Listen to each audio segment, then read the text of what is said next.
Brando, mga alagad kami ng batas at napapaligiran ka na namin. Kaya sumuko ka na! Alagad ka lamang ng batas, samantalang ang batas ay nasa aking kamay!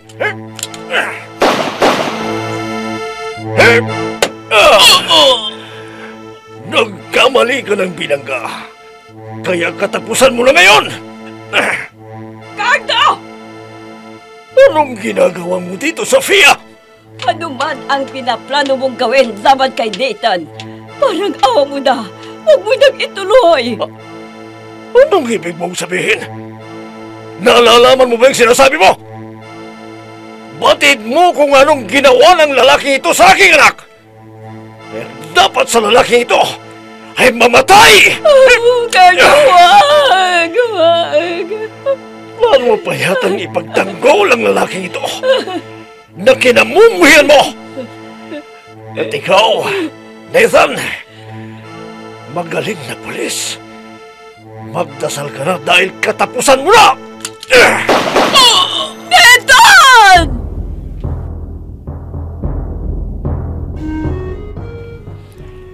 Batas sa aking kamay!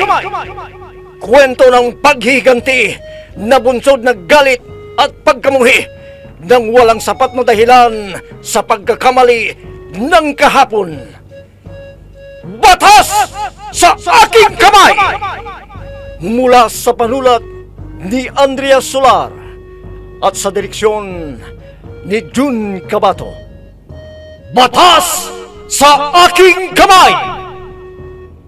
Inihahandog sa inyo ng F3 Recording Studio para sa pambansang radyo ng Pilipinas, Bombo Radio Philippines.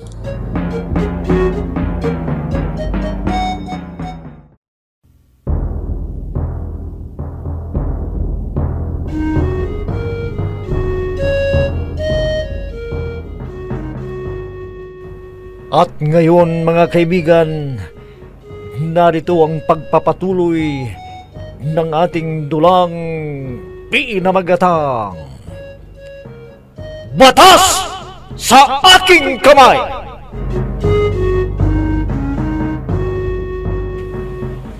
May trabaho ka na pala. Hindi mo man lang sinabi sa akin. Magkasama pa tayo nung isang araw. Pasensya na po at wala po sa isipan ko. Okay.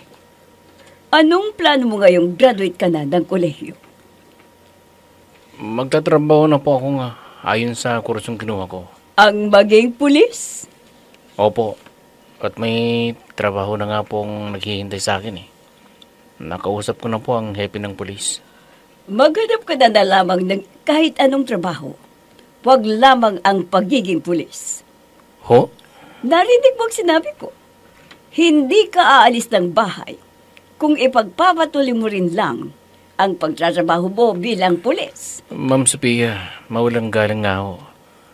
Pero, nawawala na ho yata kayo sa jurisdiction ninyo. Gusto ko lamang pong ipaalala sa inyo na serbisyo ko lamang ho ang binabayaran niyo, hindi ang aking pagkatao. Sige po, alis muna ako. Yaya! Yaya! Ma'am Sofia, ano yun? Habulin mo si Nathan at pigilan mo! Oho! Oho!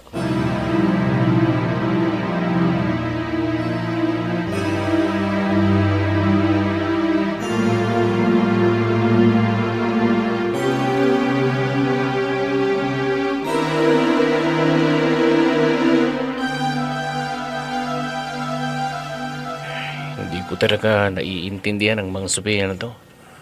Akala ko okay na. Yun pala. Nathan! Nathan! Si Inang, tinatawag ako. Nathan, anak. Sandali lang. Inang, bakit ho? Huwag ka munang umalis. Mag-usap tayo. At bakit po? Bumalik ka muna sa bahay. Doon tayo mag-usap sa loob. Pero Inang, ngayon po ang araw na pinagre-report ako ng ama ng kaklase ko sa kolehiyo. Unang araw ng trabaho ko ngayon, Inang. Anak, bumalik ka muna sa bahay. At doon natin pag-usapan ang tungkol sa... Bakit na naman ho ba? May problema ho ba? Hindi po ba nagkausap na tayo kagabi? At okay naman kayo. Bakit ngayon parang pinipigalan ninyo ako?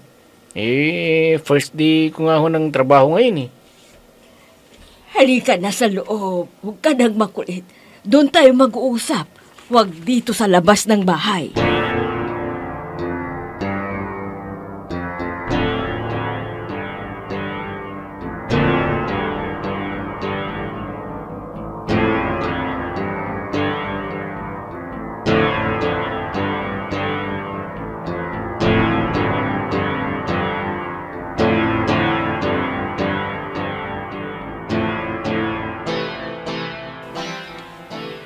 Mga bata, inom mo lang na minom. Sagot kong lahat ng maiinom natin ngayon. Tiba-tiba na naman tayo nito, attorney. Siguradong matutuwa na naman si San Martin. Nag-reading ang cellphone mo, boss. Oo nga. Siguradong si San Martin ito. Siya nga. Hello? Sir Martin? Kumusta ang ating negosyo? Okay lang naman ako, sir. Siya nga ho pala. Ipadala ko na ang pera sa inyong bank account. Oo, nakita ko na. At mabuting ginagawa mo, Brando. Lalo mo akong napapabilib. Siya nga pala. May date na pala ang darating na eleksyon. Opo, boss. Meron na po. Mabuti naman kung ganoon, Brando. At alam mo ba kung ano ang susunod kong plano? Ano ho yun, sir? Gusto kong tumakbo ka sa pagkakongresista.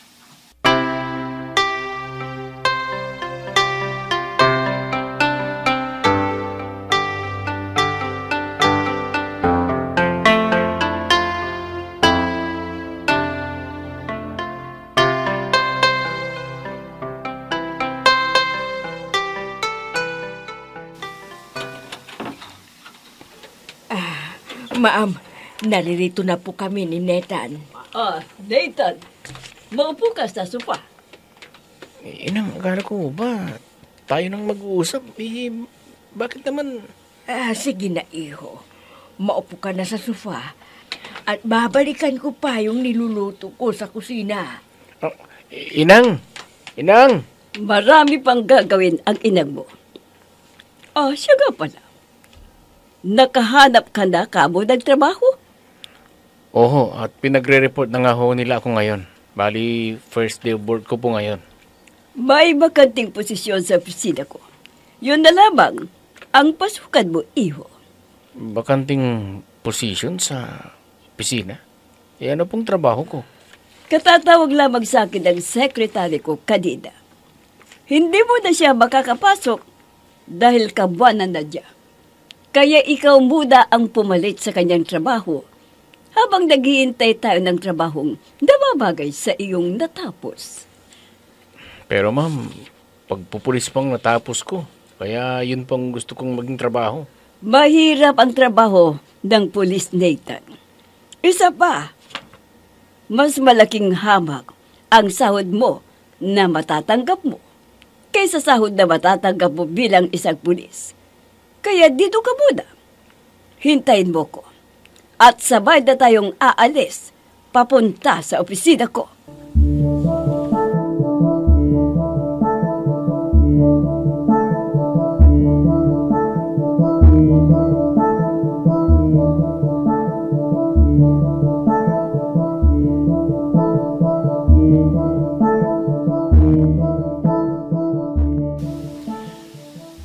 Ako? Tatakbo bilang mayor sa darating na halalan? Oo. Bakit? Ayaw mo? Hindi naman sa ayaw ko, sir. Kaya lang, wala akong masyadong nakakakilala sa akin. Maliban lamang siyempre sa ating mga tauhan at ilang kaibigan. Sa tamang pagpapakilala sa iyo, ay makikilala ka ng tao bilang isang magaling at mahusay na abogado. At lalong-lalo na, magiging mahusay na tagapaglingkod ng bayan. Paano kung mga talo ko, sir? Bakit kasi negatibo ka agad ang naiisip mo? Sir, hindi nyo maiwas ang isipin yun. Lalo na't mataas na posisyon ng aking tatakbuhan. Brando, sa tinagal-tagal mo na sa akin ay nagdadalawang isip ka pa ba? Ilang beses ko nang nagawa ang imposible para sa iyo. Nakalimutan mo na ba? Nakakasiguro ka ba, sir, na mananalo ako sa pagiging pagtakbo ko bilang kongresista ng distritong ito? Ilang politiko na ang naipanalo ko, Brando. Walang hindi magagawa kung pera na ang pagkikilusin ko.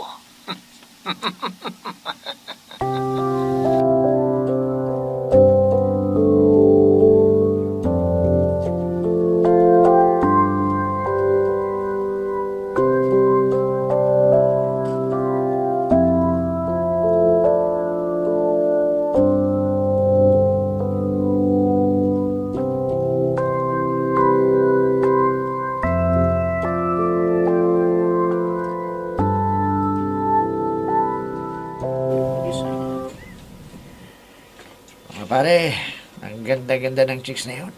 Sexy-sexy. Sarap papakin. Ayun, Jaya talaga. May kalaplapang iba. Ang lakas trip niya, hindi chicks yung nakikita mo kundi yung orangutang. Mga pulis ito! Walang gagalaw ng masama! Taas ang mga kamay! Itasin niyo ang mga kamay ninyo! May mga nagsidating ang mga pulis, pare. Mga pulis, dumating. Walang kikilos ng masama kung ayaw ninyo may masasaktan sa inyo.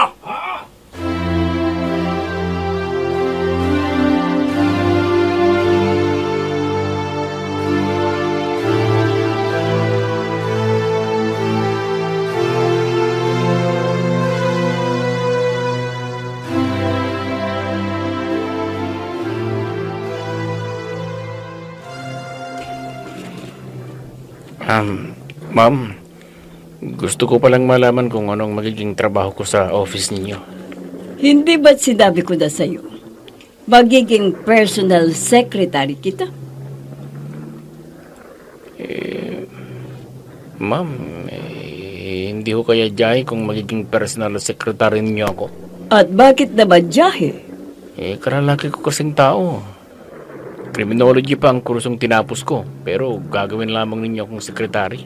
Unang-una, iho, ay walang masama sa pagiging secretary mo. Hindi porket lalaki ka, ay hindi ka na pwedeng maging secretary ko. Isa pa, tulad ng sinabi ko, pansamantala lamang habang hinihintay natin ang pagriretiro ng kaibigan ko na may butas na tungkulin sa departamento ng pulisya. Maraming salamat na lamang po, ma'am. Pero hindi ko naman hinahangad agad ang mataas na katungkulan. Ang ibig kong sabihin, gusto ko talagang magsimula sa mababa na ranggo. Kini-question mo ba ang desisyon ko? Ikaw na nga itong binibigyan ko ng malaking pabor. Ikaw pa ang magrireklamo? Magminor ka na. Dahil malapit na tayo sa opisina ko.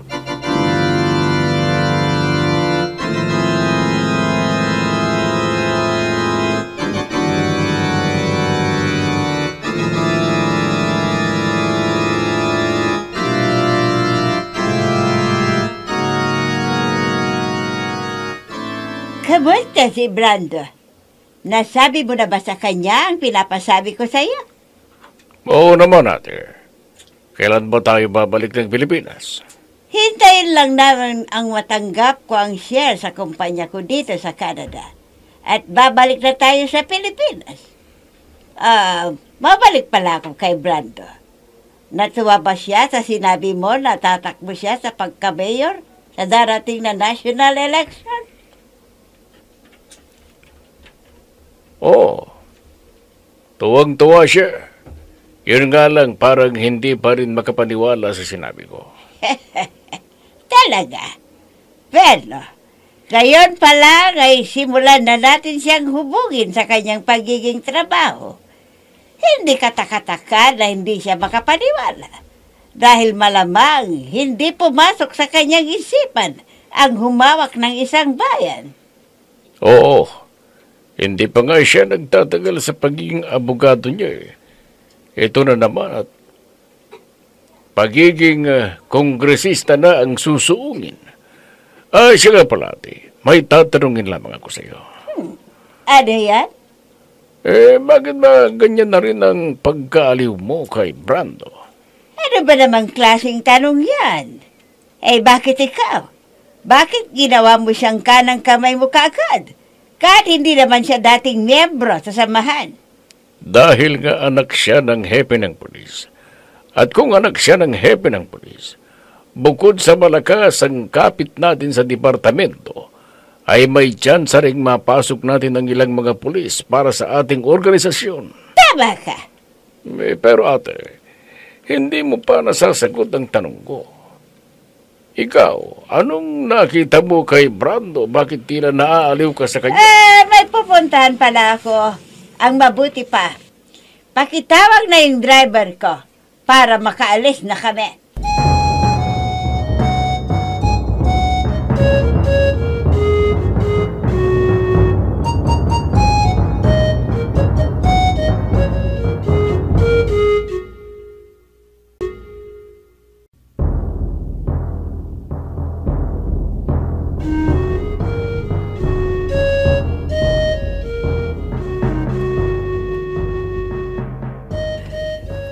Naririto na tayo sa office ko. Good morning, ladies. Good morning, Ma'am Sophia. Good morning, Ma'am Sophia. Siya nga pala, ladies. Siguro naman, ay kilala niyo na itong si Nathan. Ay, opo, ma'am. Wala akong hindi nakakakilala kay Nathan dito, ma'am. Bueno.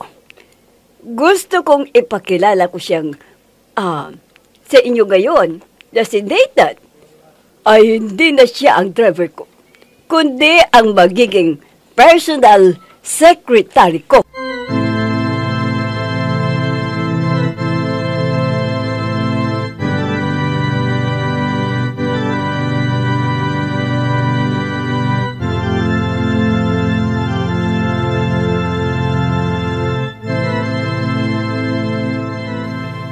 Ano? Personal secretary ka ni Ma'am Sophia?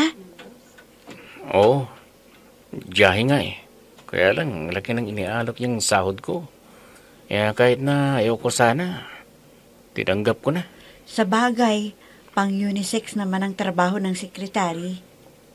Oo nga, kaya lang, karamihan na trabahong yan, babae. Kung tama bang pasahod niya sa'yo, bakit hindi? Oo, malaki ang sahod ko. Makakaipon ako kaagad pag nagkataon at makakapagpatay ako ng sarili kong bahay. Tama. Kaya huwag kang mag-alala. Nandun naman ako eh. Hayaan mo, tuturuan kita. May magtuturo na sa akin. Ha? Sino? Si Miss Banji. Si Banji? Na super kalandian? Sobra ka naman. Hindi naman super malandi si Miss Banji ha. Ipinagtanggol mo pa. Ikaw naman kasi. Kung magsalita ka, parang ang landi-landi ni Miss Banji. Talaga naman Ang kapal-kapal kaya ng make-up nun. Ito naman. Okay lang ang make-up ni Miss Banji. Hindi ba dapat ay presentable ang lahat ng empleyado doon? Ang sabihin mo, nagpapapansin lamang yun sa'yo. Nathan, Babel, gumagabi na. Magsipasok na kayo dito sa loob. Opo, inang. Mamaya ng konti. Nagpapahingin lamang kami. O sige, siya nga pala. Kumusta na ang trabaho mo? Okay lang naman ho, inang. Medyo nakakapanibago. Pero okay naman dahil inaalalayan naman ako ni Miss Banji. Miss Banji na naman. Wala na ba akong naririnig sa'yo kundi ang Miss Banji na yan? Uy, nagsiselos. Selos ka dyan.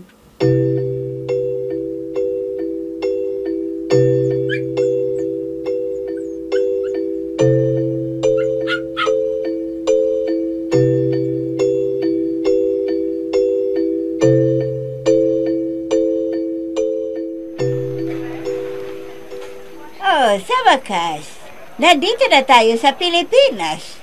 Ay, nakakapagod ang bumiyahe. Biruin mo, halos 2 araw tayo sa biyahe. Ate, sa banda doon ang kinaroroonan ni na Brando na sumundo sa atin. Ay, ikaw, gusto kong dumiretso ka na sa bahay kung saan tumutuloy si Brando para maasikaso mo pa ang dapat mong maasikaso. Ako na may sa hotel muna. Masyado na akong napagod. Gusto ko muna magpahinga. Ikaw ang... Oh, bakit? may pulis na papalapit. Ano naman kung may pulis na papalapit? Martin Valencia! Itaas ang kamay! Anong ibig sabihin nito? Sa wakas, nahuli ka rin namin, Mr. Martin Valencia! May hawak kaming warrant of arrest! Kaya sumama ka sa amin! Nang may naon, kung ayaw mo masakap! Sir, anong kasalanan ko? Nagmamangmangan ka ba? Hey! Sir! Yes, sir! Yes, sir! Valencia! Yes, sir! Oh! Yes, sir!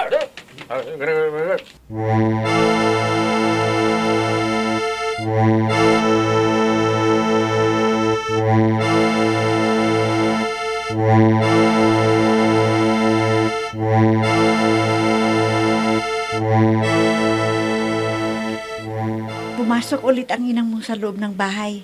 Matutulog na raw. Ay, ang sarap ng hangin dito sa labas, ano? Oo nga eh. At mas sumasarap kasi katabi ko ang Ang ano? pinakakuripot sa lahat ng kuripot. Ayun ka na naman eh. Niloloko mo na naman ako. Siya nga pala, Nathan. May itatanong lamang ako sa iyo, ah. Oh, ano yun? Naintriga kasi ako sa pagtrato sa iyo ni Ma'am Sofia. Ikaw, wala ka bang napapansin sa kanya? Ha? O hindi ba? Hindi ka ba nahihiwagaan sa mga trato niya sa iyo? Hindi ba kakaiba ang pakikitungo sa iyo ni Ma'am Sofia?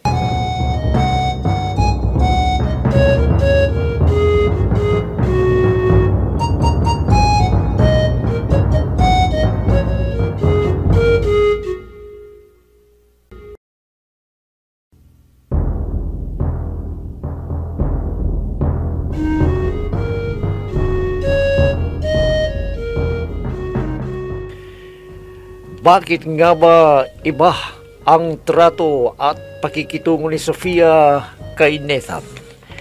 Mga kaibigan, huwag ninyong kaligtaang subaybayan ang pagpapatuloy ng ating dulang pinamagatang Batas sa Aking Kamay! Mga nagbibigay buhay, sina Amid Diaz, Mayra Abrihal Narnola, Eva Alcoreza, June Cabato, Robert D. Guzman, Oscar Ora, mula sa panulat ni Andrea Solar at sa direksyon ni June Cabato. Technical supervision at sa musika ni Oscar Ora. Batas sa Aking Kamay! Inihahandog sa inyo ng F3 Recording Studio para sa pambansang radyo ng Pilipinas, Bombo Radio Philippines.